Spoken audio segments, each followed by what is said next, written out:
नमस्कार दोस्तों, इस पे मैं आ नहीं रहा बेंगलोर लेकिन से मैडम।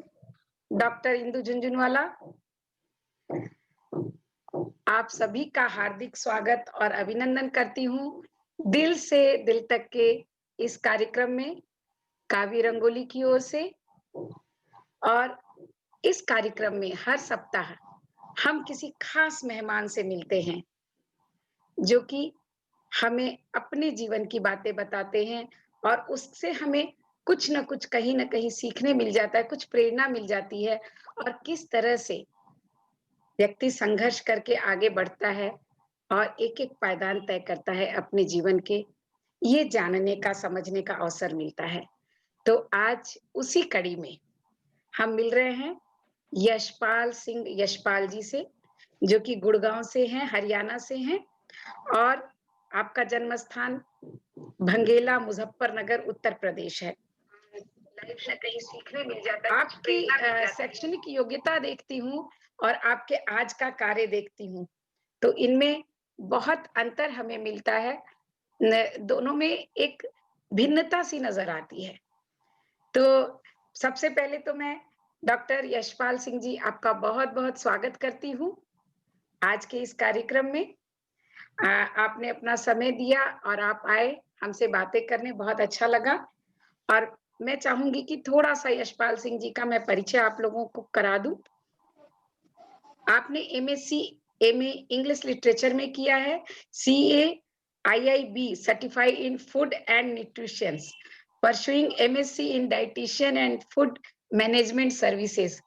तो विरोधाभास आप देखिएगा कि किस तरह से इनकी शिक्षा हुई है और अभी ये क्या कर रहे हैं और अनुभव क्या है इनका।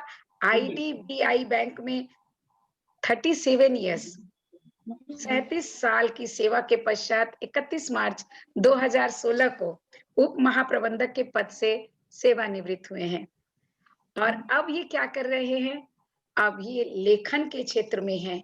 ये बड़े साहित्यकार और कवि हैं। आपने पिछले 15 साल से लेखन किया है। आपके काव्य संग्रह प्रकाशित हो चुके हैं। मंजर गवाह है, बहुत सुंदर नाम है, जो काव्य संग्रह 2016 में प्रकाशित हुआ। और एक बड़ी बात और कि हिंदी गीता काव्य, जिसमें गीता के सभी श्लोकों को सरल हिंदी दोहे के रूप में आपने प्रस्तुत किया है। तो और इसके अलावा जो इनकी अन्य गतिविधियां हैं, ये भारत सरकार के विज्ञान और तकनीकी मंत्रालय के अंतर्गत विज्ञान प्रसार विभाग द्वारा कलकत्ता में आयोजित अंतरराष्ट्रीय विज्ञान महोत्सव के विज्ञान कवि सम्मेलन। अब देखिए, कवि और विज्ञान, कविता और विज्ञान, वापस ये विरोधाभास है कि विज्ञान के कवि सम्मेलन में, कवि सम्मेलन भी विज्ञान का था, मतलब इन्होंने कुछ वैज्ञानिक कविताएं लिखी हैं। तो देखिए, कविताएं भी अब वैज्ञानिक होने लगी हैं। उसकी रचनाएं प्रस्तुत करने का सम्मान मिला और दूरदर्शन और आकाशवाणी में तो कविताओं का प्रसारण आपने किया ही है। और अखिल भारतीय सर्वभाषा संस्कृत समन्वय समिति के द्वारा काव्य यशस्वी काव्य यशस्वी का सम्मान आपने प्राप्त किया है। तो आपको बहुत-बहुत बधाई सर इसके लिए। और प्रतिष्ठित साहित्य पटलों से काव्य पाठ और संचालन तो आप करते ही रहे हैं। तो मैं हमेशा ये देखती हूँ यश साहब की, हमेशा जो है ना, आज ज्यादातर मैं देख रही हूँ कि जो लोग विज्ञान के क्षेत्र में थे, वो लोग साहित्य के क्षेत्र में आ गए हैं।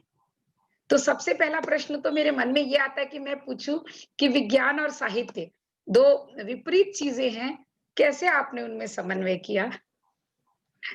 चलिए, विज्ञान की बात करूं इससे पहले तो मैं सबसे पहले डॉक्टर झुनझुनवाला आपका धन्यवाद अदा करता हूं कि मेरी आवाज ठीक आ रही है। बिल्कुल आ रही है, बिल्कुल ठीक आ रही है। ओके, आपका धन्यवाद अदा करता हूं कि आपने इस कार्यक्रम में मुझे बुलाया। ये एक सम्मान की बात है मेरे लिए। आपका बहुत-बहुत आभार। और आपके जो भी दर्शक आपसे जुड़े हैं, जो देख रहे हैं, मैं जी, उनका स्वागत करता हूं इस कार्यक्रम में। और जहाँ तक कविता और विज्ञान की बात, आपने पहला प्रश्न वो उठा लिया जो एक्चुअली अगर देखा जाए तो मेरे साहित्यिक सफर की, मैं कह सकता हूँ कि अंत में आने वाले पड़ाव हैं। जी, ये वो पोजीशन है जो बिल्कुल, ये बहुत बाद अंतिम में मेरे प्रश्न ही सामने आई। होता। जी, तो इस पे मैं आपको बता देता हूँ। देखिए, जरूर। अ, विज्ञान जो है विज्ञान से रोचक कहानियां हाँ, किसी भी जगह नहीं हो सकती, क्योंकि विज्ञान की कहानी असल कहानियां हैं अच्छा। जो सच में घटी हैं लोगों के साथ और जहां से हुँ, विज्ञान का जन्म हुआ है। हाँ, हाँ। वो कहानियां लोगों तक पहुंचनी चाहिए, क्योंकि हमारे समाज में ये जी, बड़ा जरूरी है। और अभी मैं हाँ। देखता हूँ, देखिए, जैसे जैसे कोई समाज विकसित होता है, हुँ, हुँ। अगर देखा जाए तो इस युग में हमारा दृष्टिकोण ज्यादा से ज्यादा वैज्ञानिक होता जाना चाहिए। बिल्कुल, बिल्कुल। लेकिन सही। ऐसा देखा नहीं जा रहा है। आप देखेंगे बहुत सारे चैनल्स पे और सुबह सुबह आपके जादू टोना टोटके वाले जो है, आपको शास्त्री आके बैठ जाते हैं, वो आपको बताते हैं कौन सा ग्रह किधर चल रहा है और आपका आज का दिन कैसा रहेगा। अब जी, अगर आपकी जन्म का मोमेंट जो है, जो जन्म भी किसी एक मोमेंट से जुड़ा नहीं होता, अगर देखा जाए तो जी, जी, अगर बिल्कुल। वो आपके जीवन का निर्धारण करता है, तो हुँ, इस तरह की सोच से मुझे तो लगता है व्यक्तिगत रूप से हुँ, हुँ, कि हम थोड़ा अगर इससे दूरी बनाएं और हुँ, वैज्ञानिक दृष्टिकोण के साथ चीजों को देखना शुरू करें, तो देश और हम हमारा दोनों का, आप व्यक्ति का विकास होगा तो देश का विकास होगा। अगर व्यक्ति ही विकसित नहीं हो रहा है तो जी, देश का विकास भी उसी से जुड़ा हुआ है। हम सब व्यक्तियों का समूह ही है देश भी, और कुछ नहीं है। तो इसलिए इन विज्ञान की जो ये कहानियां हैं, जो सच कहानियां हैं, उनको लोगों तक पहुंचाने की एक तरह से बड़ी जरूरत है। और ये जो प्रश्न आपने उठाया कि विज्ञान और साहित्य में एक विरोधाभास है, ये सवाल निश्चित रूप से पूछा गया। और जब मुझे पहली बार ये मौका मिला, ये एक इत्तेफाक था कि भारत सरकार अपने विज्ञान प्रसार विभाग के अंतर्गत हुँ, ये प्रयास कर रही थी कि हम विज्ञान को लोगों तक कैसे पहुंचाएं। ये सरकार की भी कंसर्न है, उनकी भी चिंता हुँ, है कि हुँ, हुँ, लोग वैज्ञानिक दृष्टिकोण लोगों के अंदर डेवलप हो, और इसके लिए हम क्या काम करें। बिल्कुल। तो उन्होंने एक विभाग इसके लिए है, और उन्होंने सोचा कि हम इसके लिए साहित्य जो है वो उसकी मदद लेंगे या उस रूट हुँ, को अपनाएंगे। बिल्कुल। तो उसके लिए एक सभा का आयोजन हुआ, और इत्तेफाक से कुछ ऐसे बैकग्राउंड हुए कि मुझे भी उसमें इनवाइट किया गया। और जहाँ बड़े बड़े साहित्यकार, जो अगर देखा जाए, सुभाष लखेड़ा जी जो बहुत अच्छा साहित्य में, जिनका अच्छा नाम है, और मेवाड़ी साहब हैं जो विज्ञान में बहुत अच्छा लिख रहे हैं, आदरणीय सुरेश नीरव जी हैं जो वैज्ञानिक चेतना के बड़े जाने माने हस्ताक्षर हैं, उन सब से, डॉक्टर सुनीता हैं इग्नू में, वो हिंदी विभाग की अध्यक्ष हैं शायद, तो उनसे मुलाकात हुई। और ये सब लोग ये मंथन किया उन्होंने कि भाई इसको कैसे आगे बढ़ाया जाए। और वहीं से ये निकल के आया कि विज्ञान और कविता को देखते हैं कि इसमें आगे क्या किया जा सकता है। तो जब ये पहला सवाल मैंने भी खुद से पूछा, मैं कविताएं लिखता था, ये तो बात सही है, लेकिन विज्ञान पे नहीं लिखी थी। तो सबसे पहली जो 4 लाइनें मैंने लिखी वो मैं आपको सुना देता हूँ, और उसी में शायद आपके सवाल का हल भी होगा। बिल्कुल, बिल्कुल, स्वागत है। कि कविता और विज्ञान का बड़ा अनूठा संग, कविता और विज्ञान का बड़ा अनूठा संग, और पंख लगे विज्ञान को जब चढ़े काव्य का रंग। क्या बात है! चढ़े काव्य का रंग फैल जाए जन जन तक, और निकल लैब से बाहर गली कूचे आंगन तक। और ये सफर एक तरफा नहीं है। अगर विज्ञान से कवि जुड़ेगा तो एक और संभावना बनती है कि कह यश संग विज्ञान के, कवि का बढ़े विवेक, तो मस्तक पर विज्ञान के दो कविता का अभिषेक। क्या बात है! बहुत सुंदर, बहुत सुंदर। ये मैंने 6 लाइनें इसके उत्तर में लिखी क्या थी जो बात सवाल आपने उठाया। जी, विज्ञान की कहानियां बहुत हैं, और एक बड़ी अनूठी कहानी है जो मैं चाहूंगा मैं भी एक कविता के माध्यम से ही आप तक पहुंचाऊं, जी, आपके बिल्कुल। दर्शकों तक भी पहुंचाऊं। जी, और जी, बड़ी ये तो हम सब की जुबान पे थी ये कहानी। हम सब ने रात भर इंतजार किया कि कब हमारा विक्रम लैंडर वो चांद पर उतरेगा, जी, और कब वो ऐसा दिन आएगा जब भारत अपने आप को गर्वित महसूस करेगा दुनिया जी, भर में, जी, एक उसका एक बिल्कुल, बिल्कुल।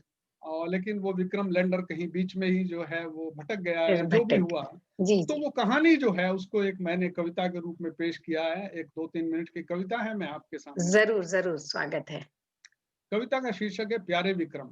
जी, कि हमने छोड़ा था तुम्हें बस कक्ष तक, हुँ, हमने छोड़ा था तुम्हें बस कक्ष तक, तुमको खुद ही पहुंचना था लक्ष्य तक। हुँ, हमने छोड़ा था तुम्हें बस कक्ष तक, तुमको खुद ही पहुंचना था लक्ष्य तक, और मार्ग यहाँ तक भी नहीं आसान था, इससे आगे पर निपट अनजान था।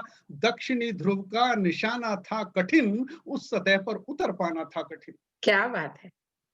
और बढ़ रहे थे तुम मगर निर्भीक से, बढ़ रहे थे तुम मगर निर्भीक से, मार्ग पर अंतिम चरण तक ठीक से। अब जो मुश्किल काम करना था वहां, तुमको आहिस्ता उतरना था। वाह वाह।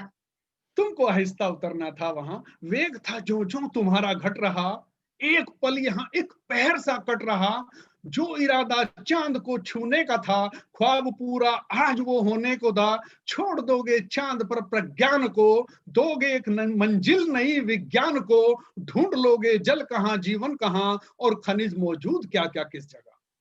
बहुत खूब, बहुत खूब। सा, सामने अब चंद्रमा का छोर था, सामने अब चंद्रमा का छोर था। एक मिनट का रास्ता बस और था, तब न जाने क्या अचानक घट गया। तुमसे हर संपर्क अपना कट गया। सांस जिसका जहां वहीं पर थम गया, था जहां उल्लास छा मातम गया। गर्व के बाजू अचानक झुक गए, प्यारे विक्रम तुम कहां पर रुक गए। क्या बात है, बहुत खूब, बहुत सुंदर, बहुत सुंदर। क्या कहीं अंतरिक्ष में तुम खो गए, चांद की ही गोद में या सो गए।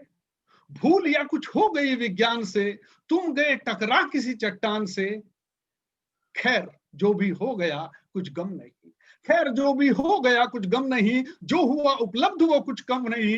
भेंट बेशक आज विक्रम चढ़ गया, एक कदम विज्ञान आगे बढ़ गया। बहुत खूब, बहुत सुंदर, बहुत सुंदर, बहुत सुंदर। तो ये एक कहानी है विज्ञान की अगर देखें।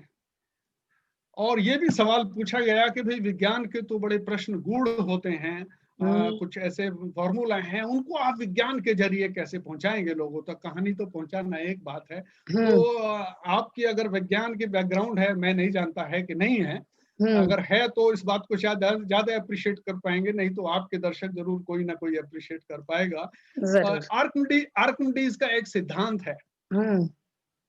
पानी में अगर चीजें जाती हैं तो वो हल्की महसूस होती हैं, यस। तो आर्किमिडीज का सिद्धांत कहा जाता जी। है। और उसके साथ एक छोटी सी स्टोरी है, लेकिन उसको पूरे फॉर्मूले को मैंने कैसे इसमें रखा है वो हम्म। भी आपके सामने रखा जी। कि आर्किमिडीज जल में घुसा, मन में लिए सवाल, और तब से छल का बाहर जल, तो आया उसे ख्याल। क्या बात है। जल विस्थापन का मिला उसे नया सिद्धांत, कि जितना ज्यादा आयतन उतना अधिक उछाल। वाह, बहुत खूब, बहुत सुंदर, तब बहुत ही से निकला फार बाहर जल, तो आया उसे ख्याल, कि जितना ज्यादा आयतन उतना अधिक उछाल। और जल विस्थापन और यूरेका पल में मिले, यूरेका पल से मिले बड़े बड़े जलयान। और प्रश्न उठा तो बढ़ गया एक कदम विज्ञान। वाह, क्या बात है। जब मैंने भी किसी के मन में कोई जिज्ञासा उठती है, कोई जी। प्रश्न उठता है, उस पर कुछ काम करता है, वहां विज्ञान का जन्म होता है। और उस जन्म के पीछे एक बहुत ही महत्वपूर्ण स्टोरी जन्म लेती है। तो ये अगर हम ये कहानी पहुंचाए, ये स्टोरी पहुंचाए, ये बातें पहुंचाए, तो विज्ञान को पॉपुलर करने में मदद मिलेगी। ये इस पूरे प्रोग्राम का। हाँ ओके ठीक है। ठीक है। तो बहुत बहुत ही सुंदर बात आपने कही कि विज्ञान को अगर साहित्य का सहारा मिले, और मुझे ना समझ में नहीं आ रहा था कि किस तरह से आप विज्ञान को साहित्य से जोड़ेंगे। हालांकि मेरी दृष्टि में तो जो साहित्य है वो विज्ञान ही है। विज्ञान और साहित्य अलग अलग नहीं है। साहित्य और विज्ञान का एक दूसरे से संबंध है, और गहरा संबंध है। क्योंकि साहित्य, पहले जो भी साहित्य लिखा जाता था, मैं हमेशा ये देखती हूँ कि जो भी साहित्य रचा जाता था, विज्ञान उसका एक भाग ही होता था।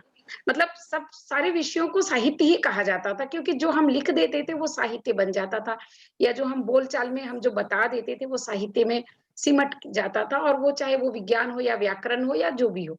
लेकिन धीरे धीरे ये अलग अलग होते गए, और इसीलिए मैंने विरोध की बात नहीं की, मैंने विरोधाभास कहा कि विरोध का आभास होता है। लेकिन आभास उसमें होता है। कविता किस तरह से उतरेगी, ये आपने बड़ा सुंदर बता दिया कि एक तो विज्ञान की कहानियों को हम लेके चल सकते हैं, और जी दूसरी बात है कि विज्ञान के, हर विज्ञान, कुछ जब थ्योरी निकलती है तो उसके पीछे एक कोई ना कोई कहानी तो जरूर होती है।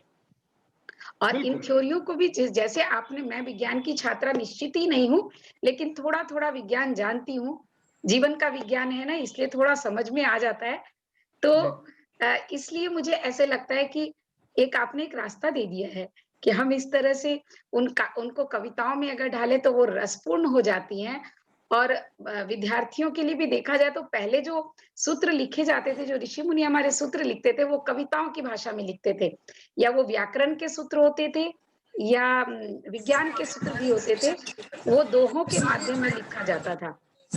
जी। तो दोहों के माध्यम में लिखा जाने से आराम हो जाता है। 1 मिनट, कोई जुड़ा है और जिनका माइक ऑन है, तो वो मुझे उनका माइक ऑफ करना होगा। हुँ, 1 मिनट, या तो मैं उनको फिर आउट कर देती हूँ। मैं एक बार आपको भी म्यूट कर रही हूँ, फिर आप हाँ, अनम्यूट कर हाँ। लें अपने आप को। जी,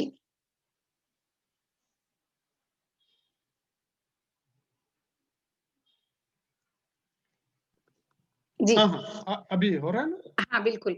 तो हाँ। वास्तव में अगर जब कविताओं में या सूत्रों में बात कही जाती है, तो जल्दी सबको याद भी हो जाती है और समझ भी आ जाती है।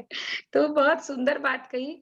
और इसके बाद जो सवाल मेरे मन में आया था, हाँ, बोलिए। नहीं, एक बात और आप मैं कहना चाहूँगा। ज़रूर, आपने ज़रूर। बहुत अच्छी बात उठाई कि जी, विज्ञान और कविता ये बहुत ही आदिकाल से और ऐसी बातें। अब साइंस फिक्शन तो ख़ैर एक जाना-पहचाना अभी क्षेत्र है, उसमें जी, तो जी, जी। बहुत कुछ हो ही रहा है। हुँ, हुँ, हुँ। लेकिन आप जो बात की ना वो दोहों की और सूत्रों की, जिसमें जी, विज़डम की बातें दोहों के माध्यम से हमारे सामने आती थी। जी, बिल्कुल, ये बिल्कुल। कुछ दोहे देखिए आप, मैं अभी हाँ, आपको सुनाता हूँ। बिल्कुल, बिल्कुल, स्वागत है। ये है खिचड़ी और प्रोटीन। आपने इस विषय पे शायद कभी सोचा ना होगा, कविता लिखी जाएगी खिचड़ी के ऊपर, अच्छा। ठीक है? बिल्कुल, कुछ बिल्कुल। दोहे आपके सामने रखता हूँ, मुझे आपके दर्शकों को पसंद आएँगे और आपको भी पसंद आएँगे। जी, बिल्कुल, बिल्कुल, कि स्वागत है। खिचड़ी को अपनाइए, तो खैर एक जाना-पहचाना अभी क्षेत्र है, उसमें तो बहुत कुछ हो ही रहा है। ओह! लेकिन सॉरी, आप जो सॉरी। बात की ना आपका मोबाइल ऑन हो रहा था। हाँ, वही, जिसमें वही। विज़डम और ये ऑफ विज़डम की नहीं हो रहा बातें है, सॉरी। दोहों के मा जी, जी, जी, सॉरी। हाँ। कि खिचड़ी को अपनाइए, हुँ, खिचड़ी के गुण तीन, अच्छा। सुगम पके जल्दी पचे, दे जी, सम्यक प्रोटीन। और भिन्न भिन्न प्रोटीन से निर्मित सकल शरीर, इसीलिए प्रोटीन की कमी बात गंभीर। वाह!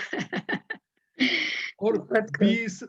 20 अमीनो अम्ल से बनते सब प्रोटीन, 11 भीतर ही बने, 9 भोजन आधीन। वाह! और 9 के 9 देते नहीं, ना चावल ना दाल, पर दोनों के मेल से दोनों माला माल। वाह!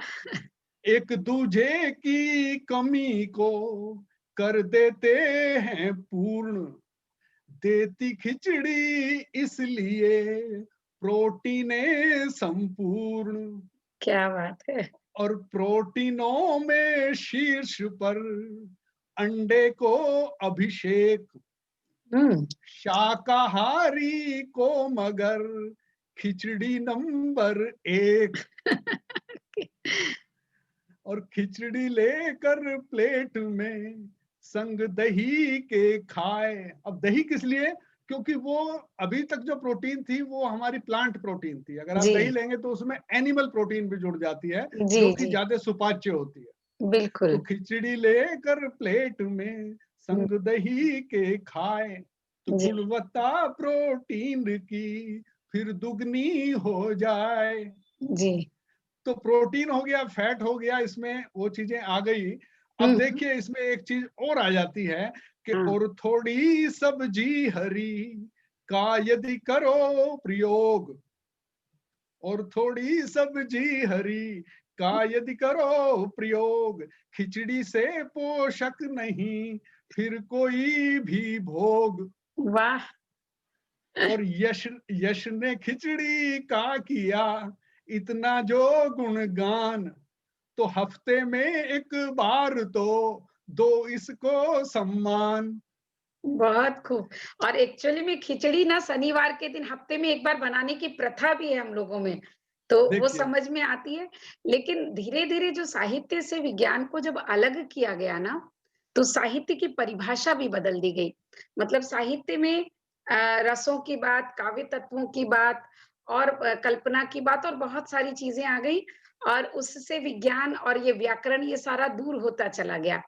तो हालाँकि साहित्य और विज्ञान दोनों का लक्ष्य एक ही है, मानव के हित का ही लक्ष्य है दोनों का।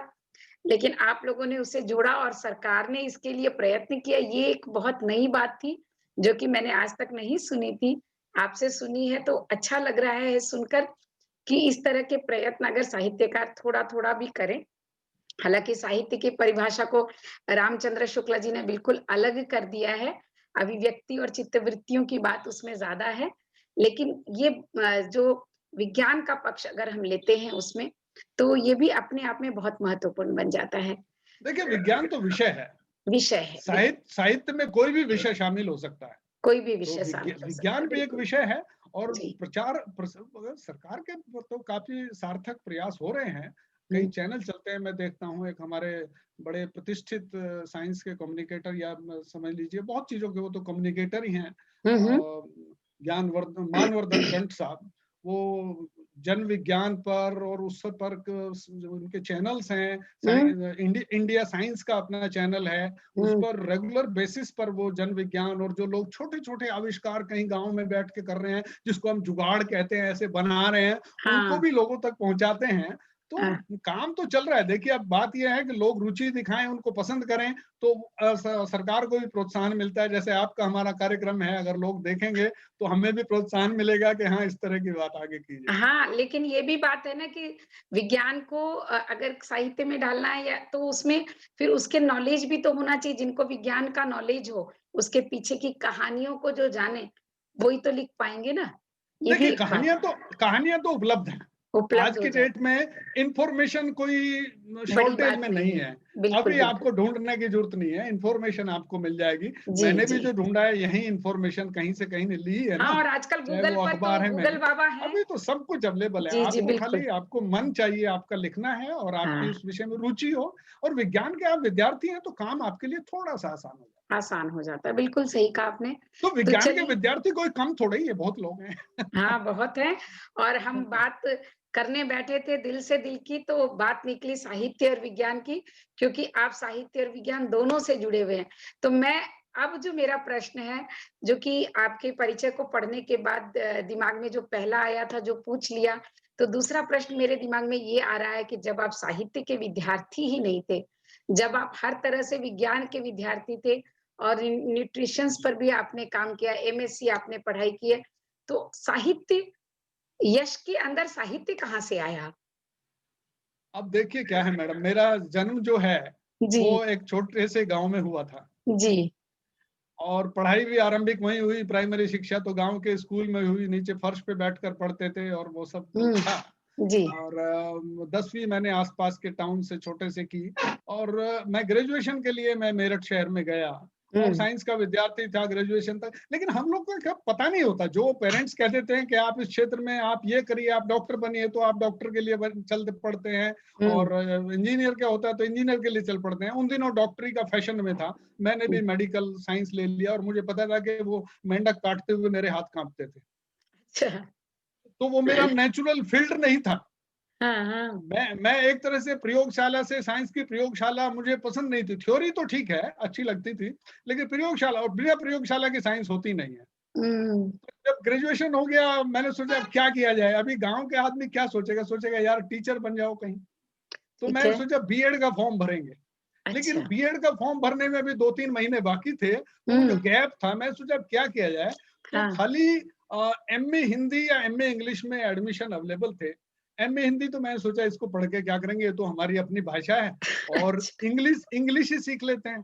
तो हुँ, इंग्लिश साहित्य में मैंने एडमिशन ले लिया। हुँ, वो बड़ा कठिन दौर था, क्योंकि साहित्य और अभी तक की जो अंग्रेजी की पढ़ाई थी वो बड़ी सीमित थी। हमारा तो मीडियम भी हिंदी था, हम्म खाली साइंस के 2 साल हिंदी अंग्रेजी मीडियम में हमने ग्रेजुएशन किया था। हम्म तो हमारे अध्यापक भी कहने लगे कि आप कैसे चलाओगे ये।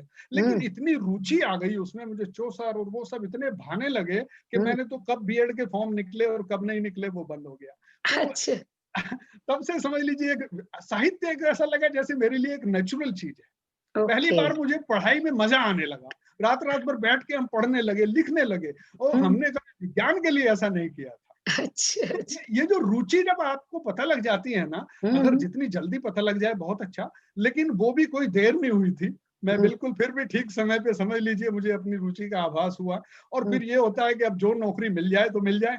अब लिटरेचर का विद्यार्थी बैंक की नौकरी, ये भी अपने आप में एक तरह से देखा जाए तो हाँ बिल्कुल विरोधाभासी है। बिल्कुल, हाँ बिल्कुल। लेकिन अब नौकरी तो ऐसी चीज है कि वो तो हर व्यक्ति ढूंढता है, और वो भी सरकारी बैंक था हमारा उस समय तो सरकारी नौकरी कर ली। एक चीज मैं यहाँ पे जरूर कहना चाहूंगा, और सभी श्रोताओं के लिए भी, हम्म और जो भी लोग सुन रहे हैं और बाद में भी सुने इस कार्यक्रम को, हम्म कोई भी चीज हमारे जीवन में जब आती है ना, तो वो हम्म हमें कोई ना कोई एक अपॉर्चुनिटी दे के जाती है। हम्म, हम जब बैंक में अपने आए, तो एक भी शब्द हिंदी का बैंक में लिखा नहीं जाता था। अच्छा। फिर राजभाषा विभाग की शुरुआत हुई, कुछ एक आध ऑफिसर पोस्ट हुए, कुछ ट्रांसलेटर पोस्ट हुए, और उन्होंने हिंदी दिवस मनाना शुरू किया। लोगों को पकड़ पकड़ कर लाते थे कि आप कोई निबंध लिखिए, आप कोई कविता लिखिए।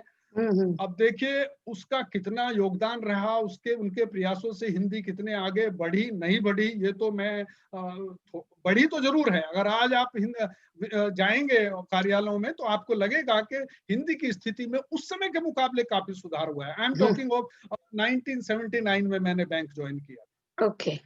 आज की डेट में काफी सुधार हुआ है, लेकिन बहुत कुछ करने को बाकी है, क्योंकि जब तक मौलिक रूप से कुछ हिंदी में नहीं लिखा जाएगा, तब जी। तक सही मायने में सुधार जो है नहीं कहा जा सकता। हम्म, लेकिन उसका एक परिणाम हुआ, जरूर हुआ, और वो परिणाम ये है कि आज वो शख्स जिसने एमए अंग्रेजी में करा, जो साइंस का विद्यार्थी था, वो आपके सामने हिंदी साहित्य पे चर्चा के लिए आप जैसे प्रतिष्ठित व्यक्ति ने मुझे उसके लिए आमंत्रित किया है।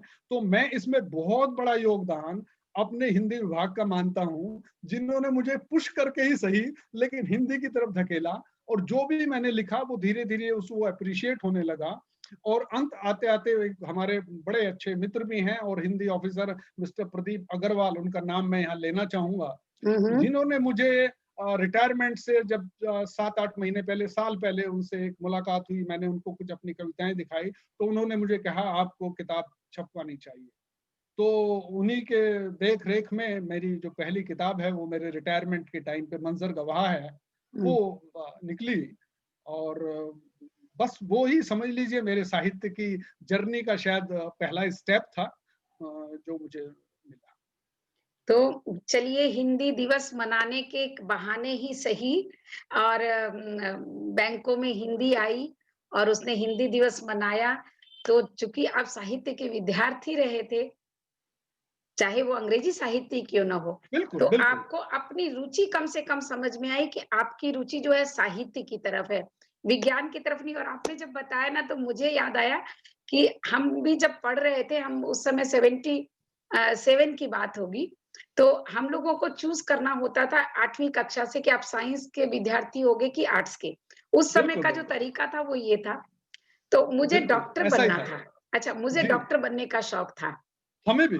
तो मैं, क्योंकि हमें बता दिया गया था कि डॉक्टर बनना है नहीं, मुझे आपने। शौक था डॉक्टर बनने का। आप तो क्योंकि डॉक्टर बन गई हैं। नहीं, मुझे नहीं, नहीं, वो तो बन गई, लेकिन उस समय समाज सेवा की दृष्टि से डॉक्टर बनना था मुझे। जी जी जी जी तो जी। मैंने कहा कि अब 8वीं कक्षा की बच्ची में कितनी सी बुद्धि होती है, तो मैंने जी साइंस ले लिया। बिल्कुल बिल्कुल। और साइंस लेकर के, जैसे आपने कहा ना, मुझे बड़ा याद आ गया कि थ्योरी तो बड़ी अच्छी लगी मुझे, थ्योरी में तो मुझे कहीं कोई दिक्कत नहीं थी। लेकिन जब बात आई प्रैक्टिकल की, तो वही किस्सा हुआ कि जब हम प्रैक्टिकल रूम में गए, प्रयोगशाला में गए, मैं पटना की हूँ, और वहां जब हम प्रयोगशाला के अंदर गए, तो प्रयोगशाला में वो मेढक पकड़ा हुआ था टीचर ने, और कुछ जी जी छात्र जी। भी जो हमारे से सीनियर थे वो पकड़े हुए थे। और उन्होंने जब कोई पवन कुमार जी शामिल हो रहे हैं, अच्छा ठीक है। तो मैंने देखा तो मैंने कहा कि ये तो मेरे बस का नहीं है, क्योंकि हम तो चींटी नहीं मार सकते थे। जैन जी, फैमिली से तो हमारी माँ ने तो ये समझा था कि चींटी को भी नहीं मारना, मच्छर को भी नहीं मारना है जी, और जी, वो जी, जी। उसको काटना है। मतलब देखकर इतनी मितली सी आई, इतना जी घबराया कि मैंने कहा मैं डॉक्टर तो नहीं बन सकती। हुँ।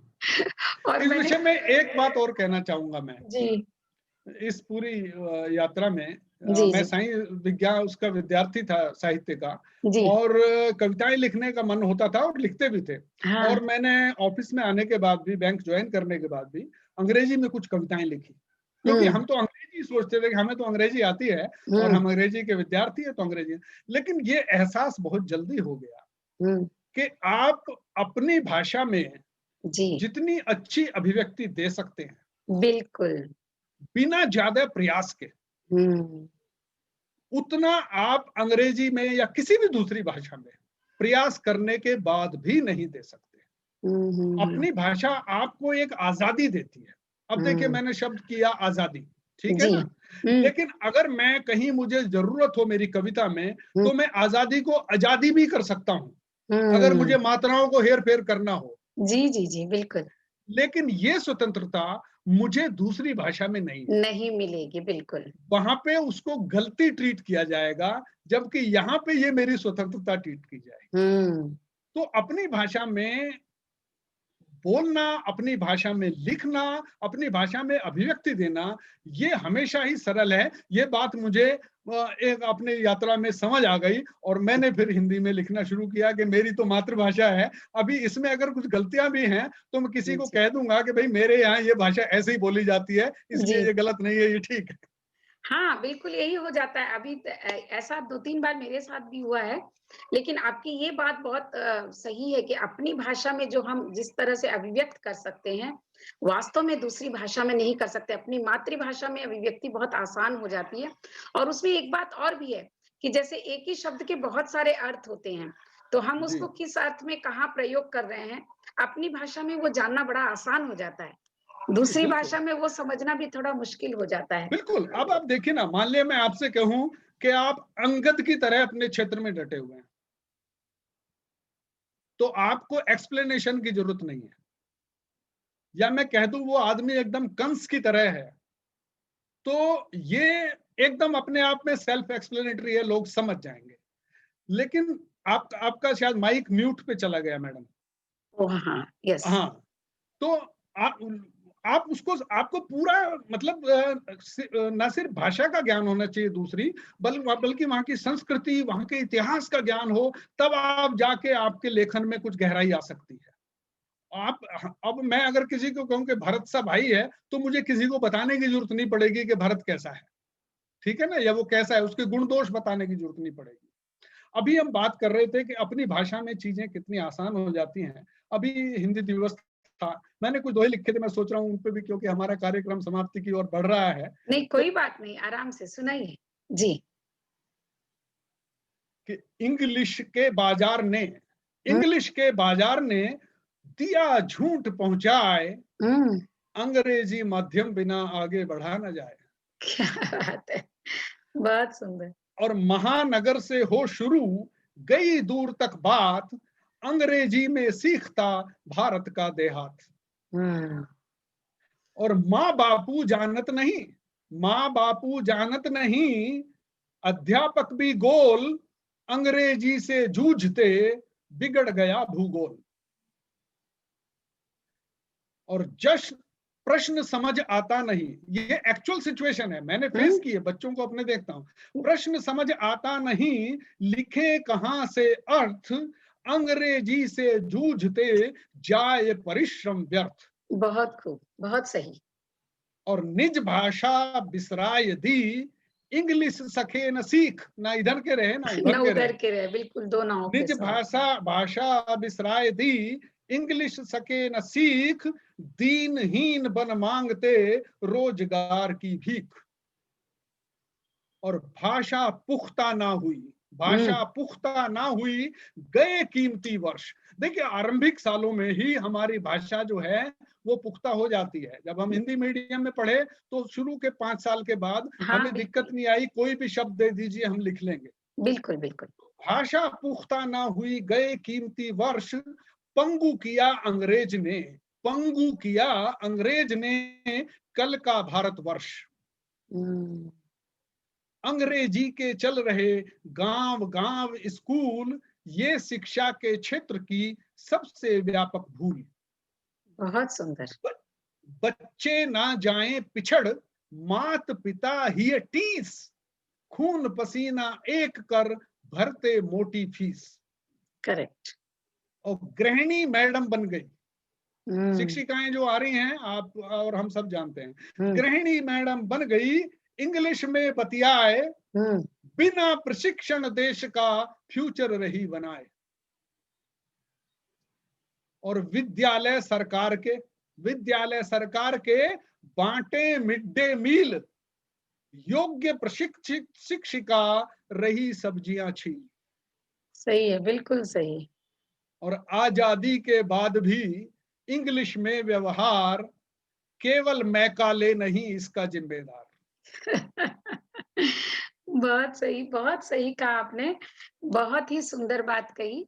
तो मैं देख रही हूँ कि आपका जो लेखन है, जैसे कि मैंने पहले भी आपकी कविताएं सुनी हैं और जी, आज आपकी विज्ञान की कविता सुन ली और ये हिंदी के ऊपर आपकी कविता सुन ली। तो मुझे लगता है कि आपके लेखन में बड़ी विविधता भी है। जैसे आप विज्ञान अलग-अलग क्षेत्रों में लिखते हैं, तो आप अपने लेखन को कैसे परिभाषित करेंगे? लेखन को परिभाषित के लिए भी अभी ये भी मेरे पास 4 लाइनें हैं, आपको कह देता हूँ। ये स्वागत है। सब चीजें कविता में ही कहने लगे। बिल्कुल, बिल्कुल, ये तो बहुत अच्छी बात है। 4 लाइनें मेरे पूरे उसको प्रभाषित कर देंगी। जी। कि एहसास को जज्बात को सीने में लिए हम, हुँ। एहसास को जज्बात को सीने में लिए हम, देखा किए जो भी दिखे अच्छे बुरे कर्म, देखा किए जो भी दिखे अच्छे बुरे कर्म, और कागज को हमने अपना हम ज़बां बना लिया, मंजर गए बदलते और लिखती गई कलम। वाह! वाह! बहुत खूब, बहुत खूब। आपने मेरे प्रश्न का जवाब इन 4 पंक्तियों में बड़ा सुंदर से दे दिया। जो मैंने देखा, जो जी। मैंने सुना, वही मैंने लिखा। मैं हुँ। कल्पनाशीलता का अभाव है, उसकी कमी को मैंने इस तरह पूरा किया है। हुँ, हुँ। मैंने सिर्फ जो भी मुझे लगता है और जो मुझे लगता है ठीक है। हो सकता है यथार्थता के धरातल पर, हो सकता है बिल्कुल। कल मुझे कुछ और ठीक लगने जी, लगे। जी। तो ये भी हो सकता है कि अरे आपने 4 साल पहले ऐसा लिखा था, आज अपने आप को आप कॉन्ट्राडिक्ट करते हैं। तो आदमी को ग्रो तो करना ही चाहिए। ग्रो करना अगर चाहिए, अगर बिल्कुल, अगर बिल्कुल। कल को मुझे कुछ और चीज ठीक लग रही है और ये पता लगता है कि नहीं, जो मेरा कल की सोच थी वो गलत थी, तो जी, मुझे उसको सुधारना ही चाहिए। अदरवाइज मेरी जिंदगी में ग्रोथ क्या है? बिल्कुल, यही तो बात है कि हम इंसान हैं तो आगे बढ़ने चाहिए। हम्म, परिवर्तन तो बहुत ज़रूरी है। तो आपसे इतनी देर बात की और बहुत सारी बातें ना बहुत अच्छी लगी और सबसे पहले तो आपने जो बताया कि अपने आप को जो पहचानने वाली बात है कि साइंस ले लिया, साइंस पढ़ना था, लेकिन साइंस में वो रुचि नहीं थी। जब आपने ऐसे ही एमए इंग्लिश से किया तो आपको पहली बार समझ में आया कि आपकी रुचि किसमें है। तो सबसे बड़ी बात होती है कि हम पहले अपनी रुचि को पहचानें और रुचि को जब आपने पहचान लिया, तो ठीक है व्यवहार के लिए, पेट की भूख के लिए या कुछ काम तो करना है तो ठीक है, आपने बैंक में तो काम किया। लेकिन आपने अपनी इस रुचि को हमेशा जागृत रखा और उसको आगे बढ़ाते हुए, अंग्रेजी से होते हुए अपनी भाषा पर आ गए और एक बात आपने बहुत अच्छी कही, बहुत सुंदर कही लोगों के लिए भी कि लोग प्रयास करते हैं अपने आप को आधुनिक बनाने के लिए विदेशी भाषाओं में, खाली अंग्रेजी की बात नहीं है। मैं फ्रेंच सीख रहा हूँ, मैं जर्मनी सीख रहा हूँ, जी जी बिल्कुल। कोई भी भाषा आप सीखिए, कोई दिक्कत नहीं है। लेकिन आप अपनी भाषा में जो लिखेंगे, उसमें जो आपके भावनाओं की, आपके एहसासों की जो अभिव्यक्ति होगी, वो कभी भी दूसरी भाषा में नहीं होगी। ये आपने बहुत सही पकड़ा है और इस बात को हम सबको ज़रूर समझना चाहिए कि आप अगर लेखन हम करते हैं, तो कम से कम अपनी मातृभाषा में करें। और ये एक स्थिति आपने बहुत सुंदर बताई कि हम 2 नावों पर सवार हो गए, अंग्रेजी हमें अच्छे से आती नहीं है और हिंदी में हम कहते हैं तो हम पिछड़े कहलाते हैं। तो ये जो 2 स्थिति जो 2 नावों पर सवार होने की जो स्थिति है, उसने हमें बीच में डोला-डाव कर दिया, एकदम से डावाडोल स्थिति हमारी बन गई है। और इसमें मुझे एक अंतिम बात जो मैं कहना चाहूँगी, मुझे एक ख़्याल अचानक आया कि कहीं मैंने सुना था और मुझे अच्छा भी लगा ये कि अगर सरकार ऐसा कोई नियम बना दे कि आप जिस राज्य में रहते हैं, चूँकि भारत बहुत विशाल देश है, उस राज्य की भाषा आपकी अपनी मातृभाषा के साथ आपको साल, 2 साल या 3 साल में सीख लेनी है। तो फिर हमें शायद विदेशी भाषाओं की ज़रूरत बहुत कम पड़े और तीसरे नंबर पर विदेशी भाषा आती है। मैं और सहमत हूँ आपसे, बिल्कुल। हाँ, और नो डाउट निसंदेह विदेशी भाषा में अंग्रेजी भाषा आती है क्योंकि अगर आपको विश्व भ्रमण करना है तो वो भी आना चाहिए। तो मैं कहती हूँ पहले नंबर पर मातृभाषा आ जाए, दूसरे नंबर पर क्षेत्रीय भाषा, जिस क्षेत्र में मैं रह रही हूँ, उस क्षेत्र की भाषा आ जाए और तीसरे नंबर पर विदेशी भाषा आए।